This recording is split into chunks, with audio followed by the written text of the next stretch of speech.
Hey, I'm Dorian, joined by my wife and celebrity menswear stylist, Ashley Weston. Hi. So today, for 2 Minute Tuesday, Ash, we got a question from the YouTube comments in one of our previous videos from Ivory Bailey. Okay. I don't know if that's real or not, but cool if it is. He or she wanted to know, how should one properly store their clothing?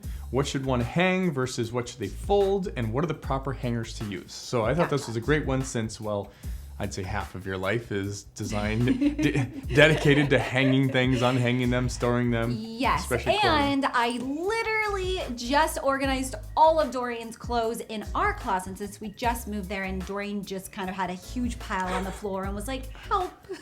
Perks of having someone that does this Yes. for a living. And also, I love organizing.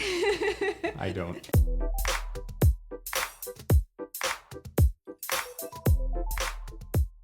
I've got 2 minutes on the clock and ready? Yep. Here we go.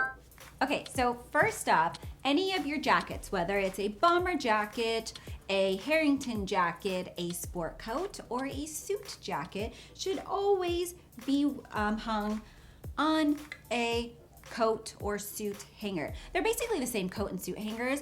It's just a wider hanger, so the area by the shoulder is wider in profile so that it doesn't flatten the construction of the shoulders of your jacket. If there's shoulder pads, and if there's not shoulder pads, it can create kind of divots that you'll pretty much never get out if it's like a small wire hanger or a smaller hanger, very thin, something like this. Never. You never want to hang your jackets or your coats on a thin hanger.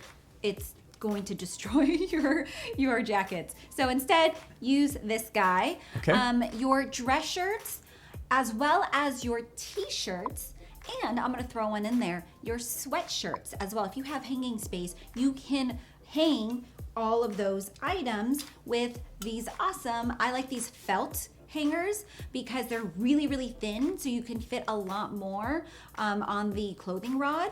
So these are always great. They're a big safe space saver. And they're grippy too. They're very grippy. So nothing will kind of slide off of them. Now, when I say sweatshirts, I am not saying sweaters. So I'm saying sweatshirts that are made out of cotton, like, you know, the fleece.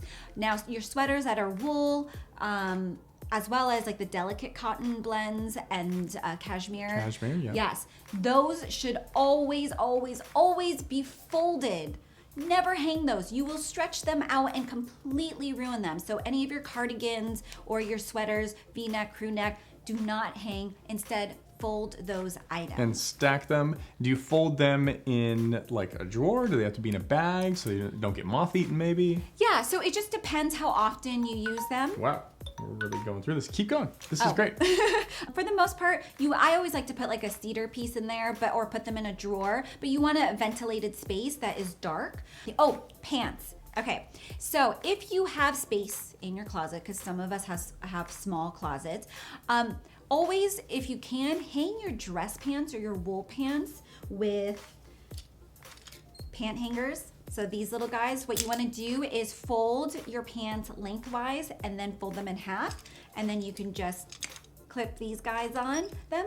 Now, if you can hang your jeans, great. If you can't, you don't need to. Instead, just fold them and you can stack them up. Just fold them in half. But this is the thing. If you've got tall hanging space, I actually prefer when pants are hung from the bottom hem, because the weight of the pant actually will get any wrinkles out. So you would just fold it lengthwise, and then the bottom hem, you would bring these guys in more, and you hang it like that. But most people don't have that long, that height in their closet, tall, yeah. And it's just kind of unnecessary. So it's not a big deal to just fold them again. But I think that's everything. All right, guys. Well, hopefully that was helpful. We'll link all these hangers below, and we'll see you in the next one. Bye.